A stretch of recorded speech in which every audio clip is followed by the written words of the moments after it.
Hi,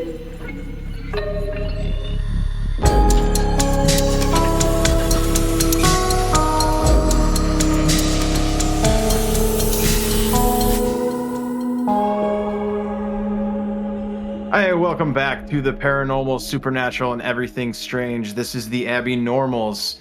We have a very, I would say, how would you put it? Interesting topic. I didn't think we were going to cover this one, honestly. But since it is still the month of October, I believe Mark was the one that came up with this, but it's vampires today. We're going to be talking about vampires. Um, I think the best place to start is Dracula for this. I don't know if anyone else looked up Dracula input or anything like I that, did. but I am a did big you? fan of the Dracula book itself and the whole origin of Dracula. I think Dracula to me, because I mean everybody knows Dracula. He is either a Romanian guy, he's Bela Lugosi, he's Gary Oldman. Uh, he's Dracula is this great thing because Dracula isn't a sexy vampire. And to Mhm. me, this is what fascinates me about Dracula is that he's not a sexy vampire. Like, and a lot of times he's this old. He appears as this old dude. He's got to sleep in dirt. He can't really do a lot of the cool vampire things that we see, but he can also do a lot of like he can transform himself. He can take the form of mist. He's seductive. He can take on this younger form, and he's like in a way this ultimate predator who damned by God himself because of, everything that happened to him with his wife and all of this. And when we examine Dracula, he was supposedly based on Vlad Tepes, which is, Vlad the Impaler. Yep. But people also think that when Stoker wrote the book, he just kind of took this myth of this guy, like, oh, this guy impaled people, and just gave it a life of his own. And I think it's fascinating that Dracula. Nobody thinks of Vlad the Impaler. Nobody knew who Vlad the Impaler was until Dracula. Mm, And this mhm. guy has become immortal not because of his history, but because of the book that somebody took his name from and then wrote a book about him. Well, I'm sure the people around Vlad the Impaler knew who the guy was. You Yeah, know what I no. Mhm. mean? Probably back in the day, they're like, all right, I don't know who that guy is because the horrible things that he did or the Did. extreme things that he did to people. Um, but yeah, it's interesting because I was reading a lot about it, about Dracula and everything like that for the show. Um, and some of the things that Brian or Bram Stoker, is it Stroker, Okay. right? Yeah. Bram Stoker, yeah. Bram, yeah. So like some of the things that like he added to the Dracula persona was like the shape shifting into the bat. Before that, it was just vampires were just shapeshifters. Like they could turn into cats, dogs, like you're saying, mist, and everything like that. So it was really interesting to like read about how he wanted to really harp on that. Like he turned into a bat and like nothing really else. So I thought that was pretty interesting. If you look at the Dracula versus like the vampire myth, it's crazy because he took like there's always been this notion of vampire, and the first kind of recorded information we have about vampires comes from old Russian texts from like 10,000, not 10,000, 1,000 something AD, and they were literally called like the Upir or something Yep. along those lines, and it Yep. wasn't this. Yep. It wasn't this, damned creature by God. It was like a malevolent force, or it was like a demon or a demonic entity Yeah, that would yeah. Mhm. take this function and it would sometimes possess, the dead. And that was where we get these like, pictures of like the dead. I know there's a vampire myth that goes all the way back to Sumeria, and they were called like the Sur Mhm. or the Sur, blah, blah, blah, I don't know. Um, Something, but it had a bunch of little accents and marks above it, and I was just like, I don't know what that is, but I'm just gonna say sir. Um, and it was very much once again, it was like this dead entity, like these like ancient creatures that would wander the wastes of Sumeria and they would prey upon people. They looked like corpses with like long teeth that would like they would drink blood. But the drinking of the blood was more so to take your soul. They would drink your blood to gain your soul, Mhm. and that's what kept and fueled their existence. And Mhm. vampires didn't become sexy until the 40s. Vampires were Why do you say the 40s?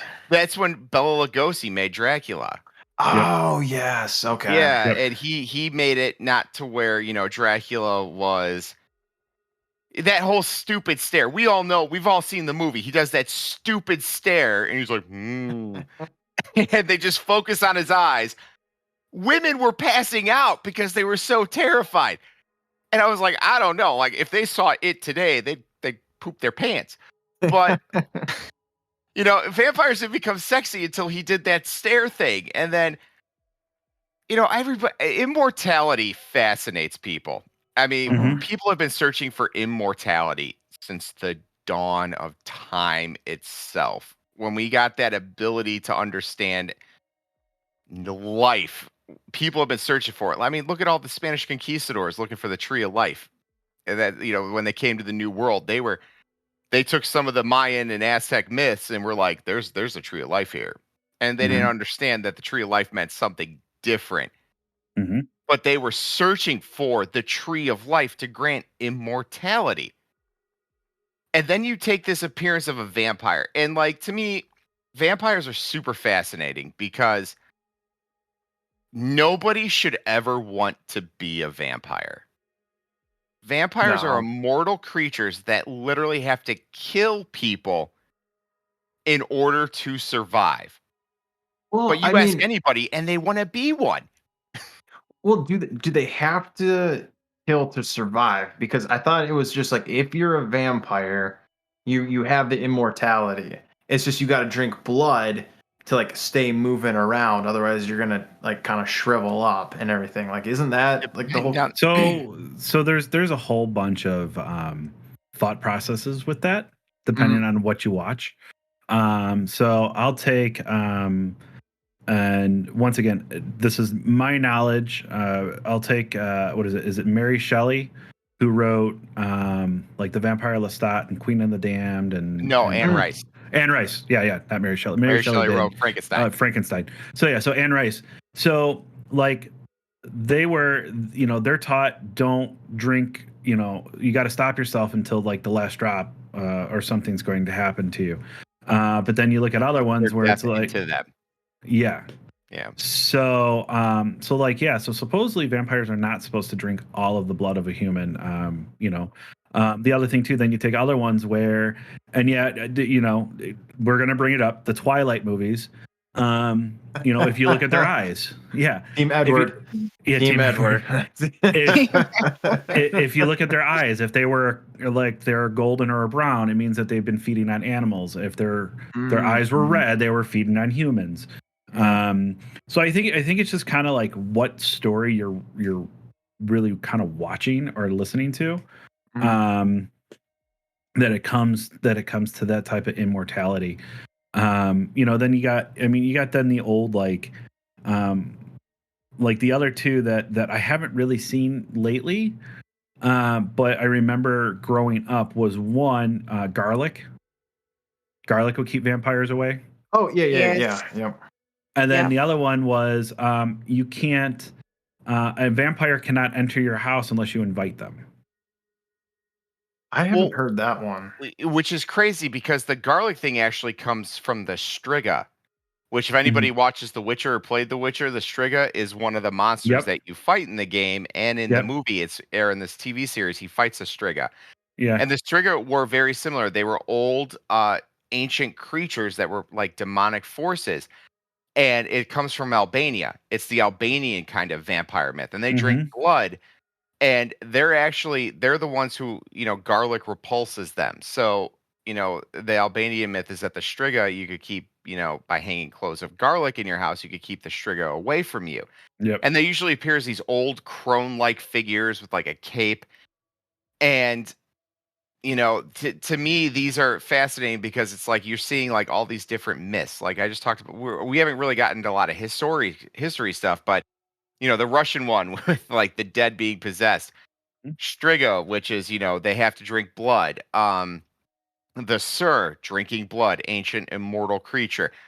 It's all these ancient immortal creatures that are super hideous. Like the Striga wears a cape, they're repulsed by garlic.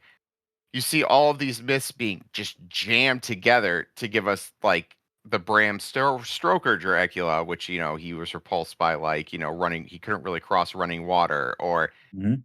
there's the vampire myths where Dracula has to count things. Like if you throw a bunch of seeds on the floor, Dracula has to count every one of them. That's one of his Mhm. like banes, is that he has OCD, and if you throw stuff on the ground, he has to count it. He That's the can't worst do it. That's the worst kryptonite ever. Like, Yeah. just keep a couple of marbles in your pockets. He'll be fine. Just throw them over there. Yeah. Things are rice, Yeah, just he Great would to have rice. to count it. He would sit there and be like, "Oh, I want to kill these people, but somebody just threw like 5,000 things of rice in the ground, so now I got to count every single one of them." Like, Is that where the Sesame Street count came from? yeah, that's one of the things where it's Oh count. Yeah, because he yes. counts things. Hmm. Okay, that makes so much more sense now. Unless they just thought it was funny, like 1, 2, 3, just for him to count. So, um, I can remember like so I was never really huge into vampire. Like I was kind of like knew what they were and all of that. What Obviously, actually what actually got me was, once again, I'm going nerd. Was the anime Hellsing, even though it's a manga first, but I don't know if you ever heard of this or not. So the anime Hellsing basically is a very quick snapshot of it. You have Integra von Helsing, which is the ancestor of Van Helsing. Okay, and they're forward in time, and basically they are ghoul hunters and vampire hunters and all of that. Now it's like this big organization that's in England. What happens is that her father ends up dying and says, if anybody tries to take over, if you're ever in trouble, our greatest gift or our greatest thing is located in the dungeon. Go seek it out. Well, her uncle tries to go over and tries to kill her. Now this is like she is like 7, 8 years old when this happens. So the uncle is trying to capture her to kill her so he can take over like the corporation. And she finds this vampire in the basement, and they call him. Now there's two different pronunciations with it, and I think it's just the dialect and all of that. Is Alucard, or some people say Alucard. Alucard is what is it? I don't want to get the spelling wrong because I know that it's weird. It basically is Dracula backwards. Okay. Yeah. Yeah. So it's ALUDRAC or however it goes. Yeah. Yeah. So you find out like, and like I'm looking at this or whatever, and my friend and I'm like, I remember I'm like, this is really cool. And they're like, you realize that's Dracula, right? And I'm like, what are you talking about? They're like, dude, look at it backwards. And I'm like, no shit. It's like, oh my God, it's Dracula. So like from there, that's kind of when like I ended up watching Hellsing, and I ended up just like really kind of diving into it. I won't lie, when I was younger and Bram Stoker's Dracula came out, it scared the shit out of me. So like I didn't want to watch any of it. Like I was like, no, not at all. But then obviously getting older and realizing that things are not real, did that. So going back and looking at that, I think once again Hollywood has convoluted the thought process of what Dracula and vampires are, which is great. I mean, you have so many things that are out there. I mean, even look at video games. You have Soul Reaver, Blood Omen, which they're all different types of vampires. You have the actual game Vampire, which you're an actual vampire. You have Blood the Masquerade coming out. Vampire is a phenomenal game. It's old and dated, but it's phenomenal. Yeah, exactly. You have Blood the Masquerade that comes out, where you actually take on the form of a certain type of vampire, and there's different species of vampires. I mean, you have Nosferatu and all of that. So I mean, I think with it, I love the myth of what vampires are because it just goes in almost every direction that Mhm. you can think. Even to the point of, yeah, I'm going to finally make the joke, to the sparkly vampires, you know.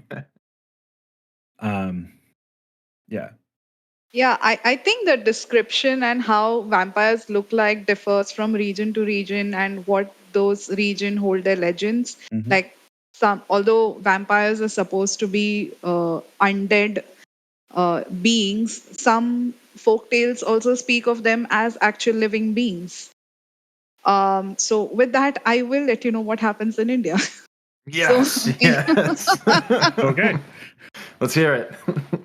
So in India, we have different type of vampire beings. It's not the typical fangs enlarging, blood sucking vampires that we have. And as usual, things are a little more horrifying over here.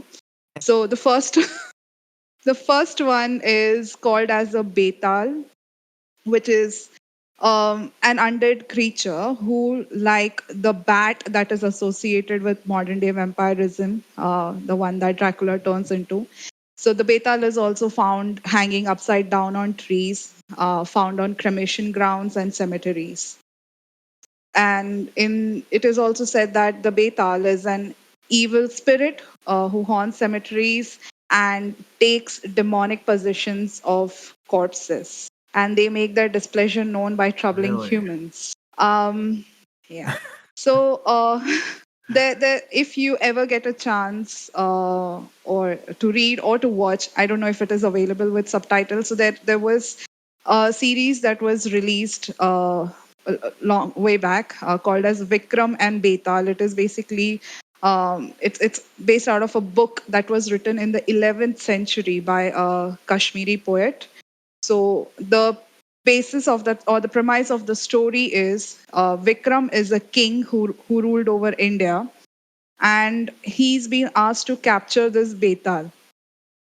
So every time the king captures the Betal, on the way back to the palace, the Betal asks him riddles.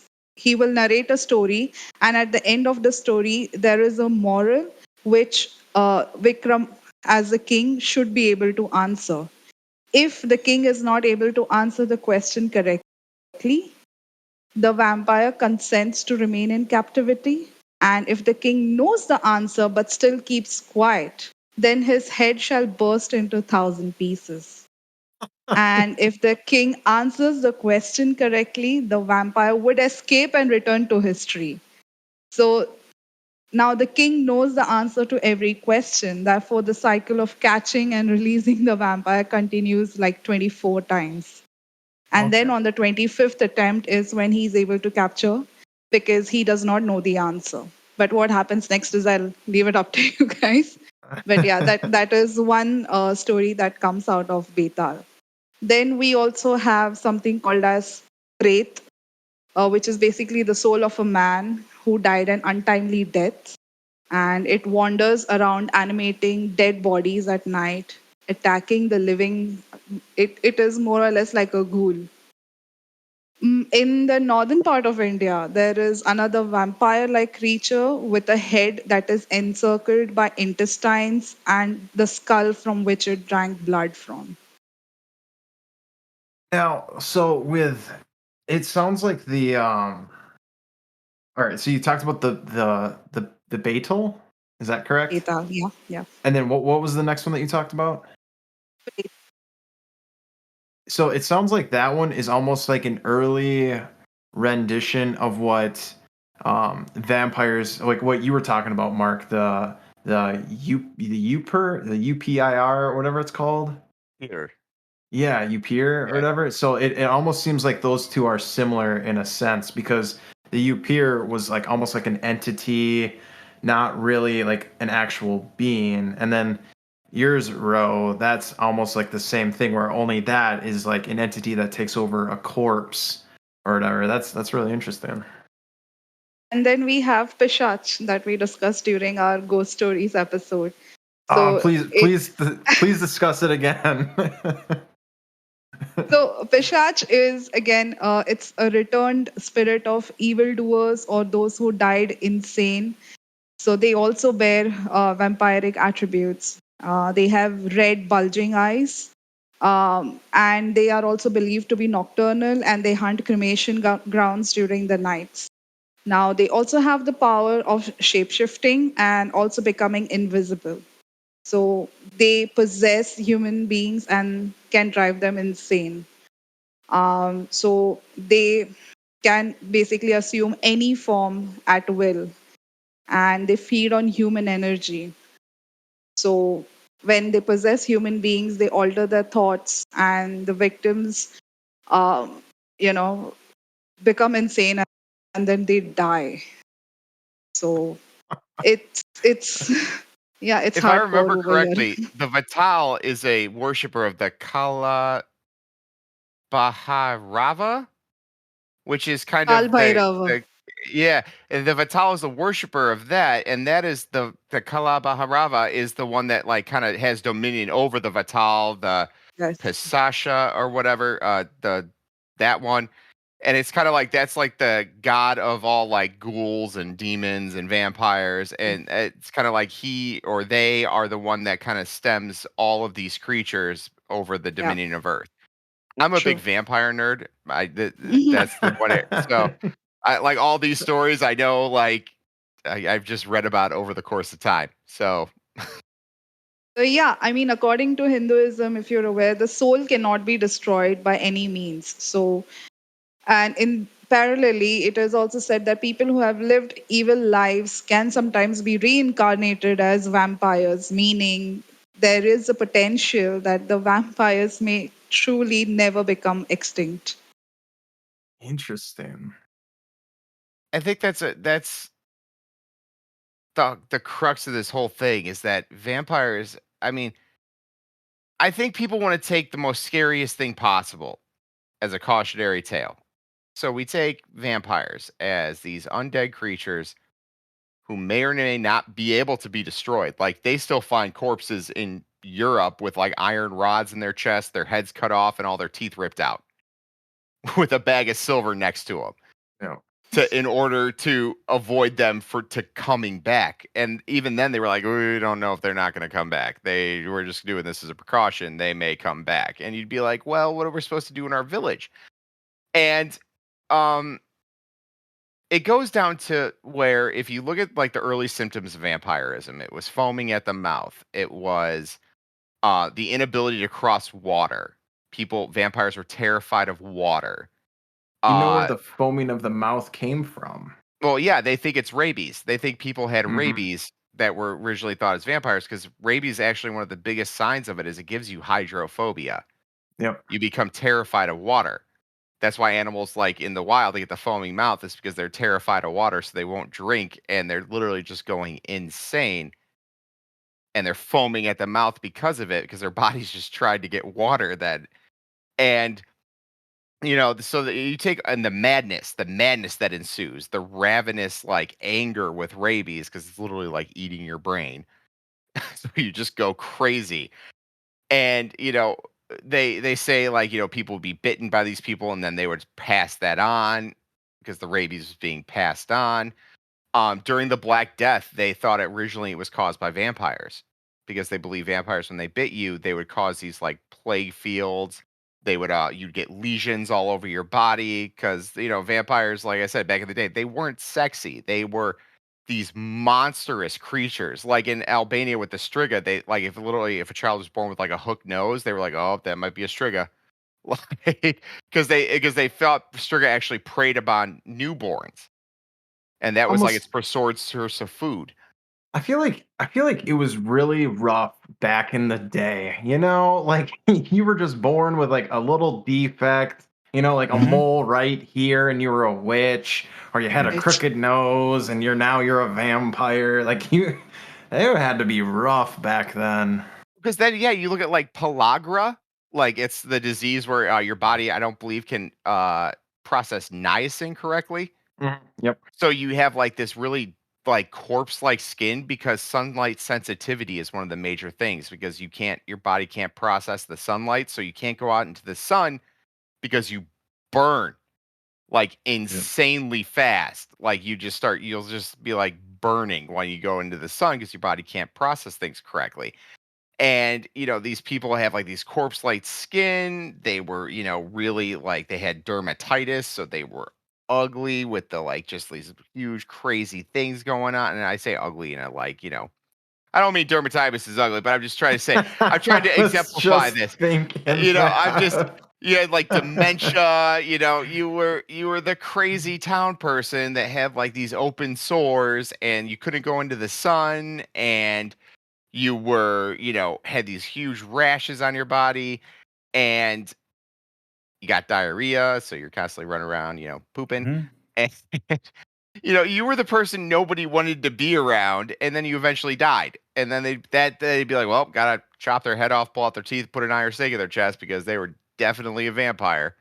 That Yeah. was a And wooden stake, not an it iron could be stake. wooden stake, iron stake. It was basically you had to pierce their heart with Mhm. some type of stake. Like, Mhm. and here's the thing, I have dermatitis.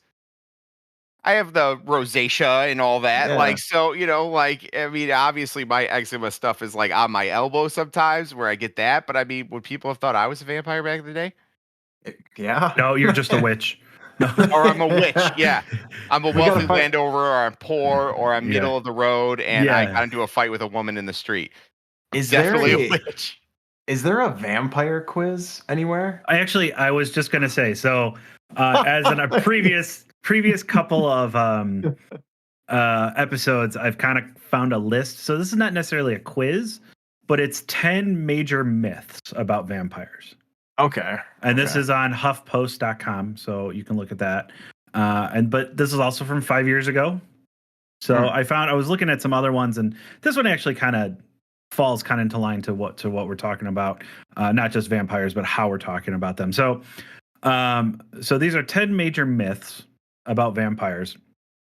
Vampires shapeshift into bats. European vampire lore has many depictions of vampires taking the forms of dogs, cats, horses, pigs, sheep, wolves, snakes, and other animals commonly known and unknown. Stoker may have been inspired to use bats because he wrote parts of Dracula while staying in England, Whitby, England, an area full of bats. So he makes no mentions about bats in Transylvania, but after the Count arrives in England, he becomes a bat. So I think the one thing I want to caveat is that they do reference Bram Stoker's in this a lot, so take it with a grain of salt. Vampires cast no reflection in mirrors, so Stoker have invented that this demonstrates the soullessness of Count Dracula, that there's no soul, so you don't see yourself in the mirror. Vampires cast no shadows. The shadowless vampire may have been another invention for the purpose of theatrical advantage, and also to show the unnatural, supernatural character of the Count. Vampires cannot cross water except at slack or flood tides. So I really don't know what the difference between those are. Do you know? What's the difference between a slack or flood tide? Probably no. Okay, so we'll go on. Vampires are destroyed by sunlight. The Count dies by being stabbed after Stoker's death. Or Stoker's, not Stoker, Stoker. With widow Florence refuses to sell him the rights to the German company, so they plagiarize the film and key changes. In the silent film Nosferatu in 1922, the Count is struck by rays of dawn, sun, and disintegrates. However, the fictional vampires have withered, burned, and died when exposed to light in the sun. There is no precedence of any kind of vampire's demise in folklore. In fact, in earlier times, vampires were often reported to be seen during the day. Through their powers, they were weaker than at night. I got an answer for the slack versus flood tide. Okay. Slack tide is the moment when the tide turns and changes direction and creates crease or ceases and also changes direction. Oh, okay. And then the flood tide refers to the period between slack and high tide. Mm-hmm. So it's like two times. Honestly, I think that's morning and night is when those two changes. So basically, vampires can only cross water at the break of dusk and sunrise. Mm-hmm. But I am no oceanographer, so I Okay, have no that idea. makes sense. Yeah. I remember the sunlight thing. Once again, just referencing back to video games like in Skyrim, you can actually become a vampire, and like the sun hurt you, but like you can walk around during the day. So, I know I've heard the more of the you get weaker than you actually have to sleep. Um, Vampires must sleep in their native earth. In folklore, vampires live in their graves. They rise up to mourn the living and then return to the graves. There is nothing in lore about them carting their grave dirt or native dirt around them with them. Count Dracula, and his vampire brides at his castle must sleep in boxes in their native earth. Boxes of dirt are not exotic, and a vampire and as vampire fiction and film developed, the boxes became coffins, not necessarily filled with dirt. I find that one really interesting. Yeah. There's actually, there's a TV show, now that you're saying that, called The Strain. Have you guys heard of it? Mm-hmm. Yeah. And isn't that about vampires too, or something like on the lines Yeah, of it's like a that? disease or a viral symbiote thing Yeah. that makes you a vampire in that.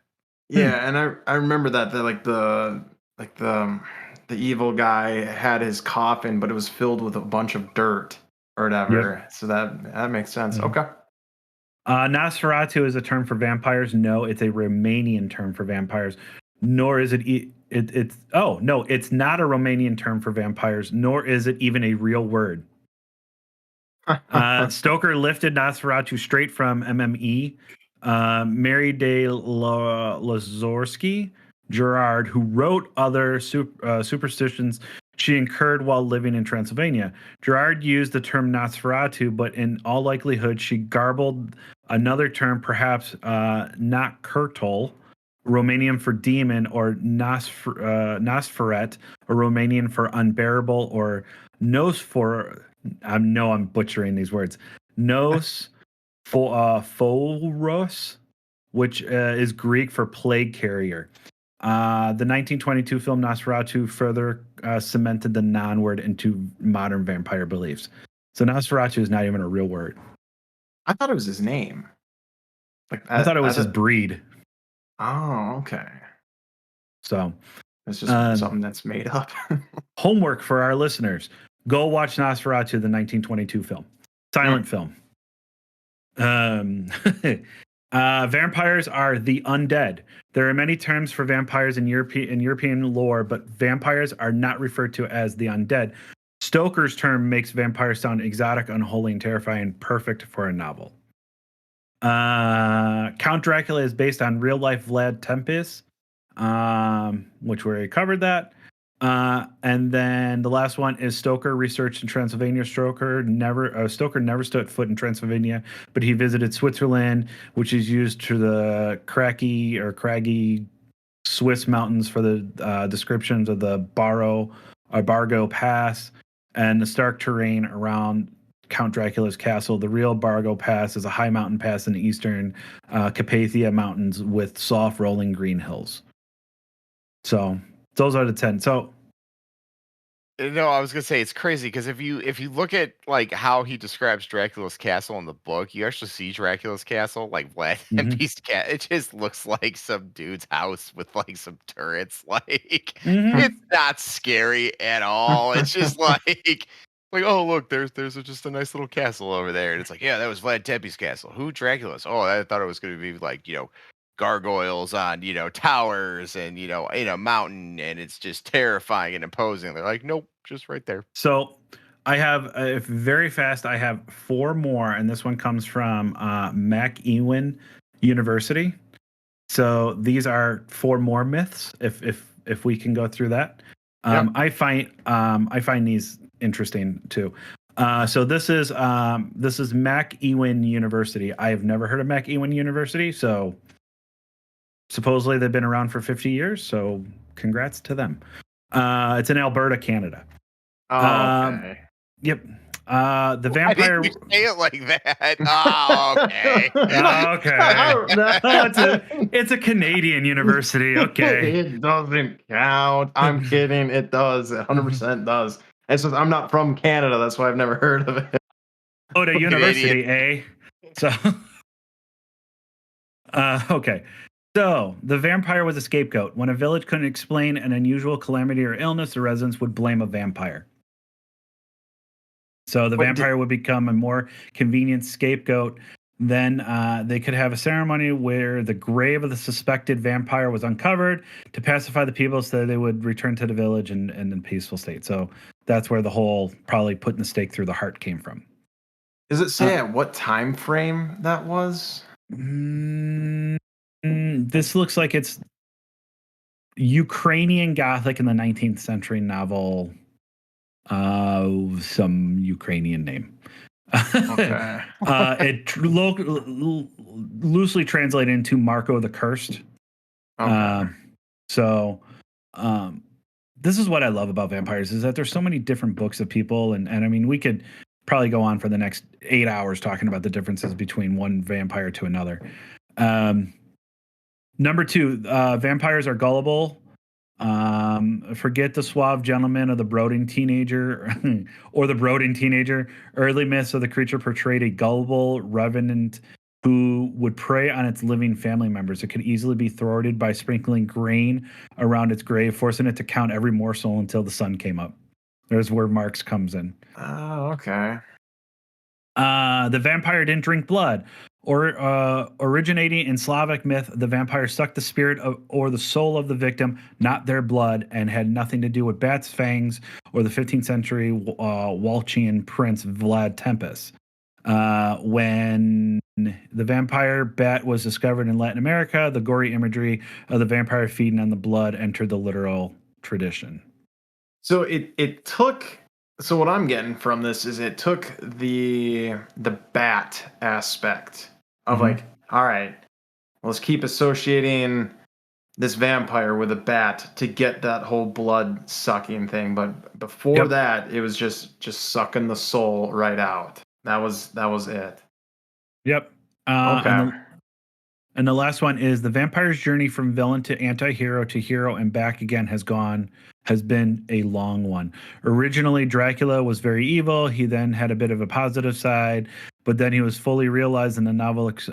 Only with Anne Rice's novel in 1970s and 80s do we see the emotional side of the vampire.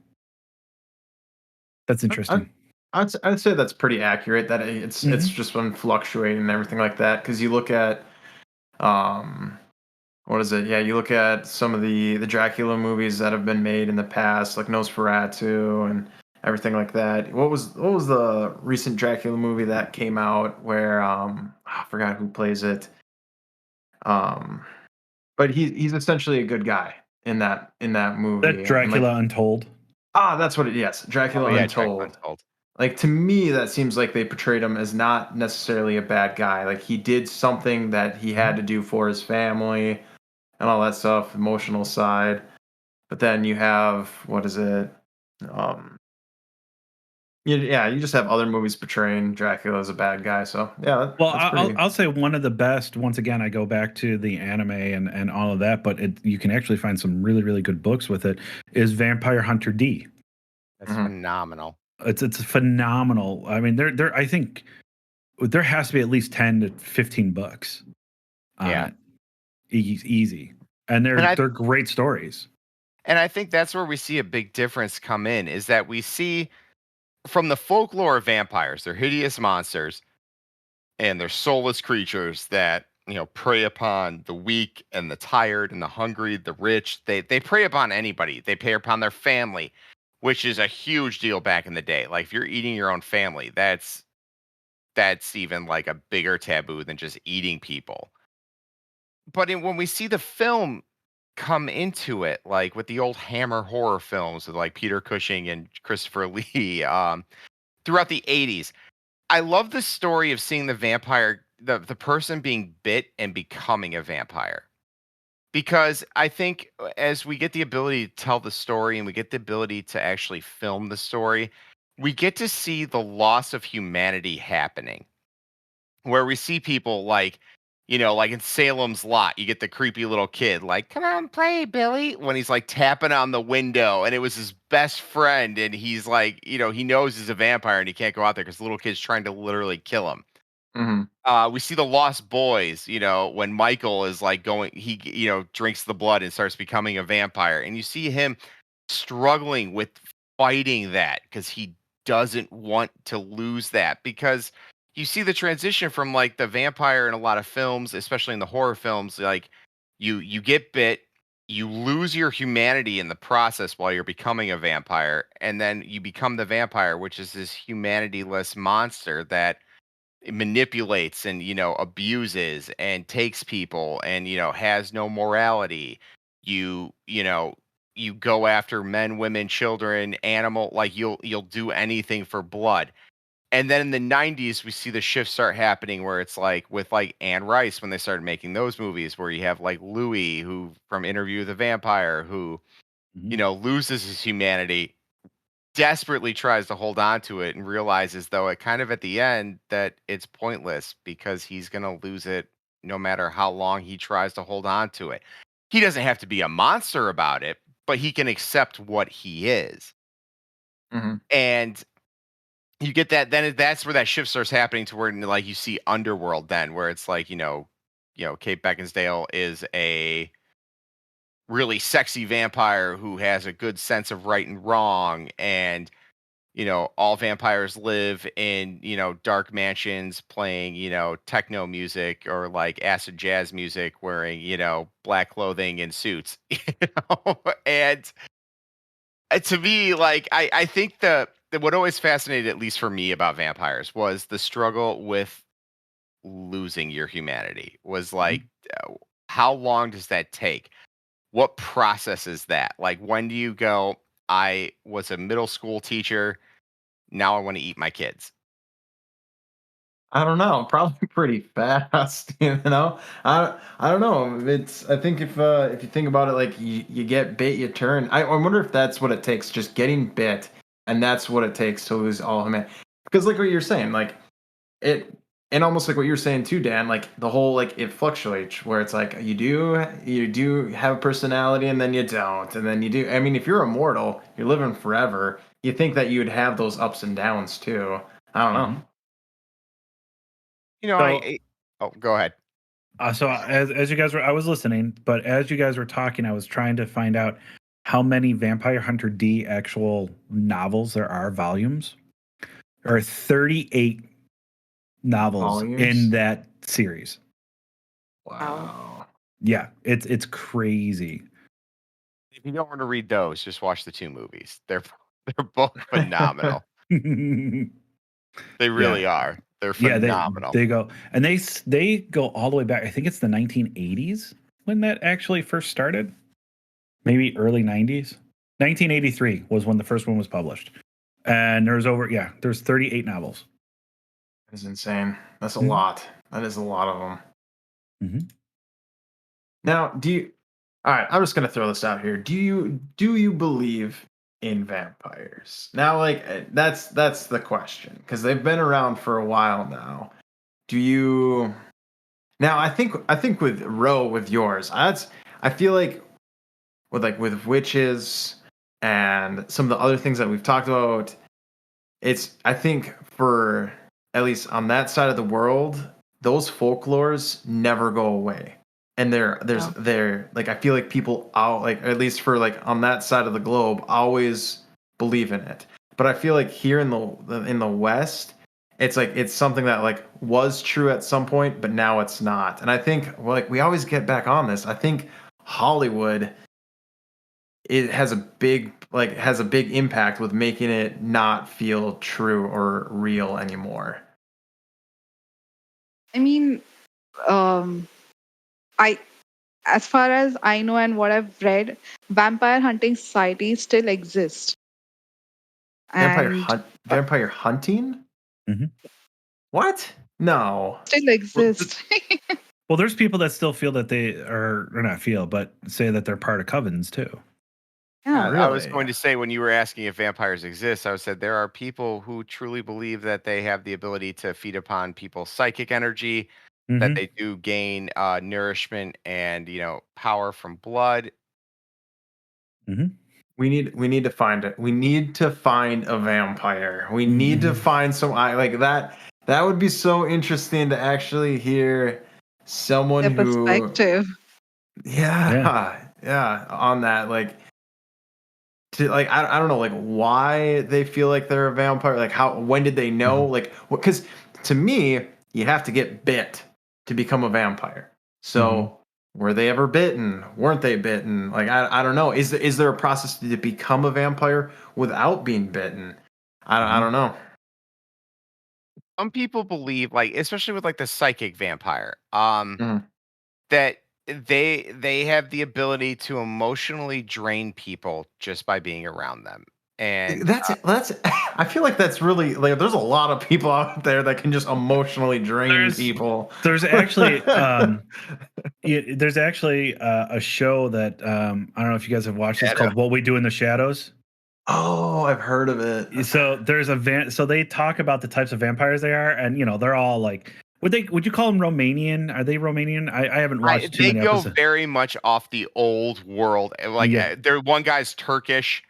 The yeah, I think the girl is she says she's Romanian, and yeah. then the other guy's like English or like something along he's one of the traveling people. And the funny part of this whole thing that I'm getting to is that, so you have what is it? So you have them that are all dressed in the garb or whatever, and then you have the one guy that lives in there, and he's got like he's got a bald head, he's got glasses, he wears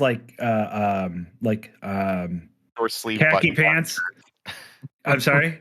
He wears the short sleeve like button down shirt. Yeah, like the vest and all of that. He's like, I'm an energy vampire, and what I do is I take off the nourishment of the energy of other people. So I'll just bore you to death with stories. And all the other vampires are terrified of him. It's I mean, I've so got a great. few of them in my office. I mean, that they are not Yeah, right. Like literally, and Office. that's the trailer. Is that literally this guy is walking around and he's stopping at people's desks and he's just like, "Hey, TGIF! Thank God it's Friday."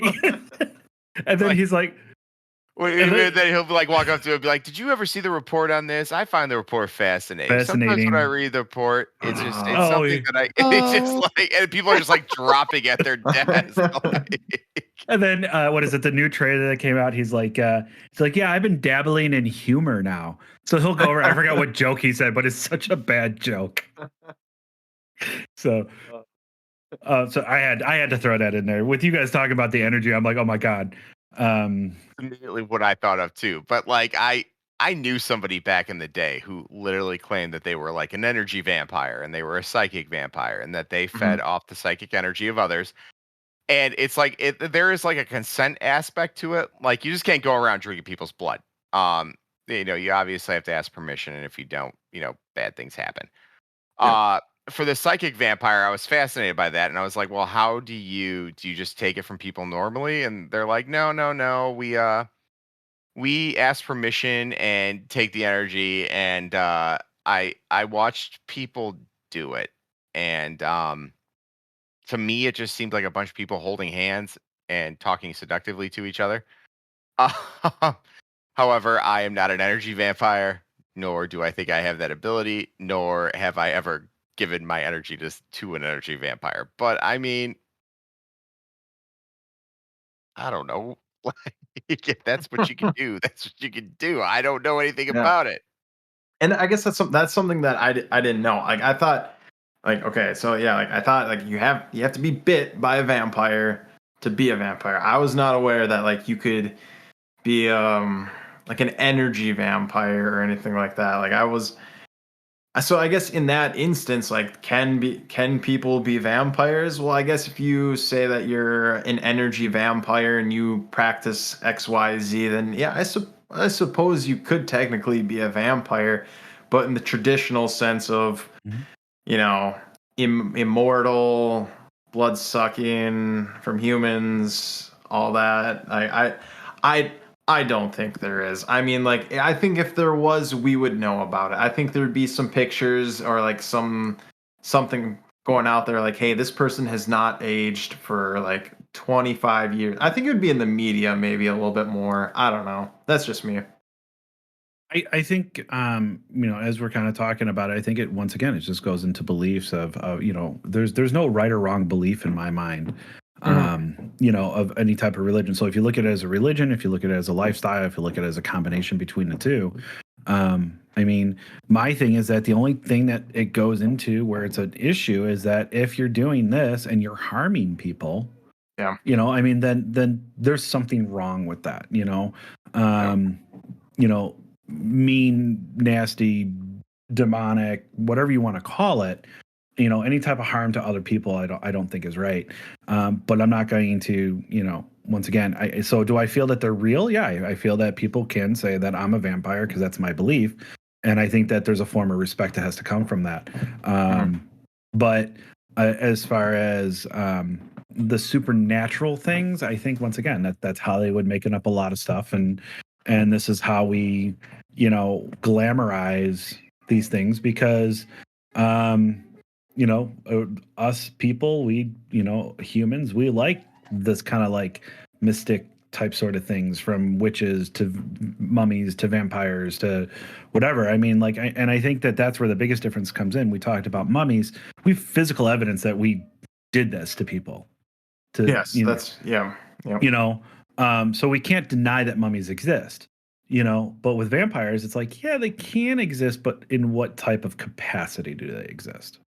Well, there is a story out of New Orleans about Jacques Saint Germain, and Jacques Saint Germain fascinated people. It's from like the early 1900s, and he fascinated people with stories from all over the world, from like France, Egypt, Italy, Africa. Well, Egypt's in Africa, but like, like there's Egypt, and then they have like, he would talk about other, African cultures and societies. He talked about European history, and he seemed to have a really in-depth working understanding of all of it. Mhm. And he claimed that he was related to like Comte, Comte, Comte, Saint Germain. Um, and he would claim that he was related to Comte Saint Germain, who was an 18th century nobleman from France. And this guy partied all night long in New Orleans for the time he was there. He was out all night. Nobody ever saw him during the day though, because obviously because he was out all night, people just assumed he slept, but nobody ever saw him during the day. He was only out at night, and he had these like incredible regal stories. Well, I guess someone who had money in New Orleans kind of looked up this Comte Saint Gobain or Saint Germain and was shocked when they saw the painting of this guy because it was the exact same person. Well, he said he was a relative, right? He said he was a relative, but I mean that it wasn't like relative familiarity, like it was the exact same person. That's interesting. And eventually I think in New Orleans he just kind of disappeared or something. But I do think that they found that people think that he may have like killed a prostitute. Like people started like dying or something around him. Yeah. Like people disappeared, people were dying, and that's when he's literally now referred to as the vampire of St. Louis, or not St. Louis, New Orleans. I was gonna say I lived in St. Louis for a couple of years. I'm like, I haven't heard that one, but okay. No. He's the vampire of New Orleans. Sorry, Saint thing keeps making me, and then I started thinking of France, and I'm thinking about Louis, and yeah. So, but he's literally referred to as like the vampire of New Orleans because he showed up one day. Then all of a sudden, all these pictures and like paintings of him looked identical to all the other ones before him that he said from people he was related to. If you look at the painting, it's all like the same guy. Interesting. And they literally refer to him as the vampire of New Orleans. And I think Anne Rice actually got a lot of her inspiration for her books from the story of this guy. And every now and again, people say he like pops up in like pictures and stuff. Like, I think in the 80s, some guy said he was him. And if you look at the Weird. pictures of that guy, it does look exactly like the painting. And they're saying that he is a real life vampire and that he's in the world, and that they're kind of saying could lead that there are other vampires. And then I started thinking, like, I always wondered if vampires really existed, would we know? Yeah, why aren't they telling us?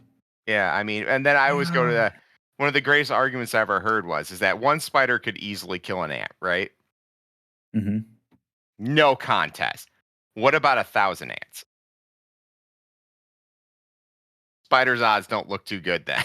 No. Yeah. If they can't go out into the sunlight, we can all go out into the sunlight. That's true. Just drag them out there when they're sleeping at night, when they're like basically, or during the day when they're like powerless, and you just drag them outside and poof, sun gone. Yeah. Like, so would we even know? Like, I mean, they have a lot of powers over us, but also, I mean, we got a lot of advantages too. We got the numbers game, Well, true, but I mean, if we take into account that they can shapeshift too, like shapeshift into a cat, get out of the house, go somewhere else, start a whole new life, with all your, that's pretty much it. Is like if there was a mob or something like that, and you hear them outside, just shapeshift into a cat, go to a different town, start over. But what was the guy's name again? Jacques Saint Germain. Jacques Saint Germain. Okay, Yeah. it's interesting. Never heard of him. Yeah, and he's people say he's a real life vampire whom who supposedly lived and is still living, possibly. I just looked it up real quick. There was someone claiming to be him in the 70s. And I mean, the pictures look really similar to the painting, but it could be angle and lighting. Who knows? But this guy really claims that, he was this guy, and then he was Jacques Saint Germain, and then Jacques Saint Germain, they're saying, is actually Comte Saint Germain. And who knows who that was even before that. And he could be a real living vampire that is walking around. To me, that begs the question is, how was he made? What did he do to become a vampire? Like, these are the questions I would ask. So I'm looking it up right now, and if what I'm seeing is correct, because it says the Vampire of New Orleans. That's Hmm. Yep. There's a picture of Jacques Saint Germain, like an old painting of him. Yeah. And then there's a picture next to it from, like you said, the 70s or 80s. 70s or something. Yeah. I And just remember feathered hair. I'm sorry, but I don't buy it. I mean, unless the painting is really bad, or I don't know, like to me. Are you looking at the black and white? Yeah. Yeah, I'm just looking at the same picture. Yeah, it's a little. With like the button-up shirt open with his chest cheese hanging out. Yeah. Oh, yeah. I mean, that's the 70s, 80s look anyway. Yeah. That's cool. I wish I was that cool. Yeah. I don't know. I don't know if I buy that. I'm not saying I buy it either, but I think it's cool to, Mm-hmm. No, I guess what I'm saying, I don't buy that guy said that he was the real thing. Yeah. That to me, like, I don't know, either the painting is wrong, or I don't know. But I mean, it's entirely possible. Not saying that it's not. There could be he could have been a vampire. I don't know. Interesting. No. If I wanted to look like any vampire, I want to look like Gary Oldman from Dracula when he had the gray suit on, the top hat, Oh, yeah. and the blue sunglasses. Well, yeah, but you would look it would be like what we do in the shadows. You'd be walking around wearing that, and everybody's staring at you like you're a creeper. Like, Yeah, whatever. And going back to what we do in the shadows. So it's the character's name is Colin Robinson, which just sounds like a bad name. He's an energy vampire who lives in the basement. He lives by draining humans and vampires and vampires of their energy by being boring and frustrating. As a day walker, he cannot be harmed by sunlight or entry into churches. He is able to walk in a crucible or cubicle office and feed on his coworkers' frustrations. Unlike others, he shows no outward sign of vampirism except that he rises or his irises glow when he's done feeding, and a reflection shows a pale version of himself. The others continuously are annoyed by him and often avoid associating with him. For yet to be explained reasons, he's always referred to by his full name, Colin Robinson. One of the gotta watch episodes, this. like the first episode, is him just banging on his everybody's coughing in the morning, like, wake up, hello. Hey, wake up. And then you hear the vampires like, go away, Colin Robinson. Go away. Like, I gotta watch this show. Oh, it's so funny. so good. It's so funny. Not for the kids that are listening, though. No. You cannot it's- watch this show. no. It's for adults only. Yeah. I just vampires are a weird one. They really are, because it's like we think about it. We're talking about we're making fun of it. Like we're literally making jokes Mhm. about how funny they are. Well, that's what I mean. Like with, Like True like- Blood, oh, okay, yeah, sexy vampires that are monsters, but everybody still finds them sexy. yeah. I hated True Blood. I could not I- stand that show. I have a love-hate with True Blood. I really do. I love it, but I hate it all at the same I time. just looked at it and said I can never look that good, so I don't want to be like that. Every I just vampire is sexy too. I don't know. I think you have Vampire Diaries to vouch for that statement, Mark. I love Vampire Diaries. I'm not gonna lie. I started watching it as a joke one day, and then I binge watched the entire series. that's awesome. No, with True Blood, I think what was it? That was on Showtime, right? Theo. Yeah. But yeah, Yeah. And the thing with True Blood, to me, it was so far out there that I think it was more of we're gonna try to do the most crazy thing and see what the kind of like the reaction is, than to like, oh yeah, and by the way, we're gonna be it's all gonna be vampire based. Mhm. You know, like I'm saying, like I lost the connection to why they're vampires to the gore that was happening, if that Yeah. makes sense.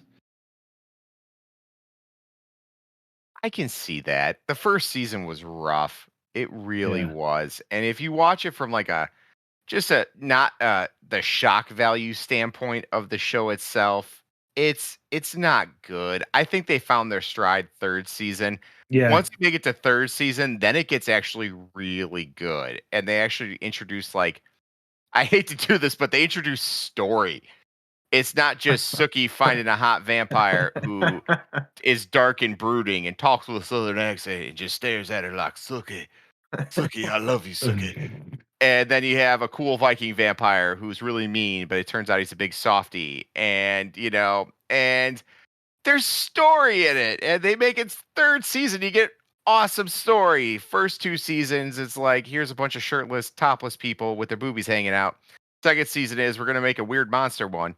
Third season, story. Here you go. You've been waiting 2 seasons for it. Here's third season, and we're introducing story. Is that the one? Is that the one where it's the young girl that starts living with them because she just became a vampire? Oh no, they make Jessica in the first season. They make Jessica. See, like, I Yeah. don't remember. Yeah, So and it's what was that second season? it was one of them. No, it's one of them. I don't know. I can't remember now. It's been so long since I watched it. I just remember kind of like bits and pieces and it all blending together. I will admit though, it's the only show I've ever watched that actually gave you a full, complete ending. That's true. Really? Yeah, they actually wrap up everybody's stories and you see it at the end. And I'm like, finally, I at least I got a full wrap up on it. But regardless, we get True Bloods aside, like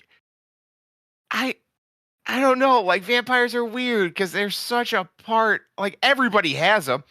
Every culture has vampires in some shape or form. They may not be the vampire we know. They may not be the vampire Ro knows, but everybody has them. They've existed since like Sumeria. So, I mean, Sumeria is like one of the first big civilizations we always refer to.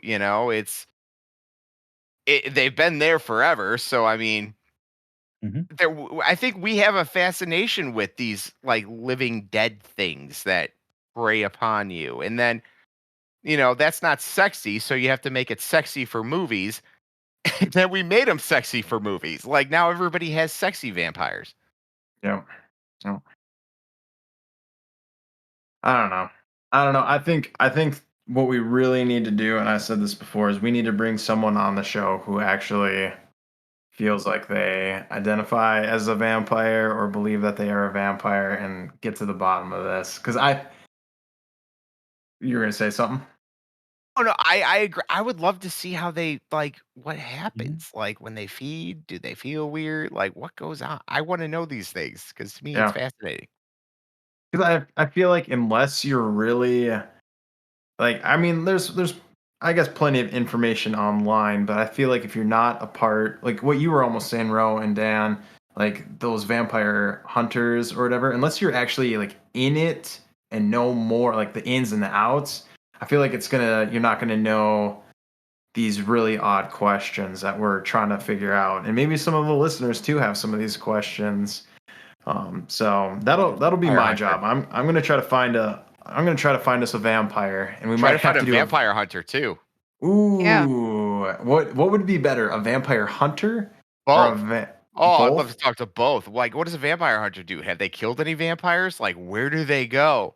What if we hit them on the show at the same time? What if we find out we're talking to a grave robber? Like, what if they're just going into cemetery? Oh. Like, these are the things that I want to know. Like, what do you do when you find a vamp? Like, have they found one? Have they killed one? Like, what do you do? Yes. I think what we should do is we should get them on the show, but not tell them that we're putting them on the show with the other person, and just be like, vampire hunter, go. Oh God. Yes. They're a psychic vampire. You see the vampire hunter drop dead. Like, whoa, time to go. Yep. And then, It was Dan's that's the idea. end of it. Yep. Find us on Spotify, iTunes, and all the other ones. Right.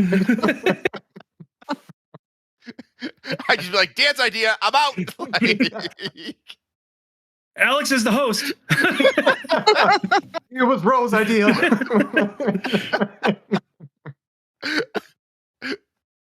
Oh.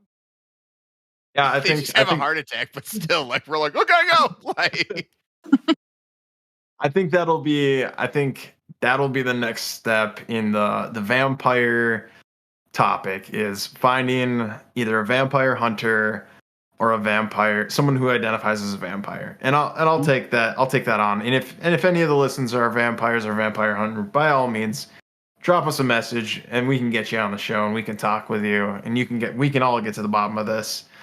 So, but yeah, that's pretty much all I have. pretty much staked this one.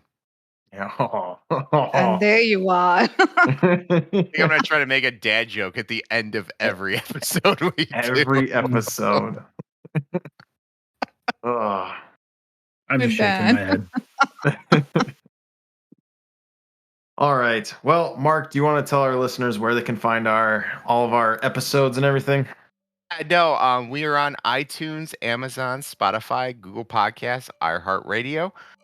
You can also find us on YouTube, where we record the show and you can see all of our faces. If you don't want to see our faces, just go on the podcast and you can find us on there. Also, check out the Discord. We'd love to have you involved in the show. We'd love to hear what you have to say, and we also want to know what you think of us. So if you have any questions, hit us up on the Discord. We're more than happy to help. All right. Before we sign off, does anyone have any final thoughts or comments or anything like that? Nope. All right. Sounds good. All right. Thanks for all the listeners. This is the Abnormals. End of transmission.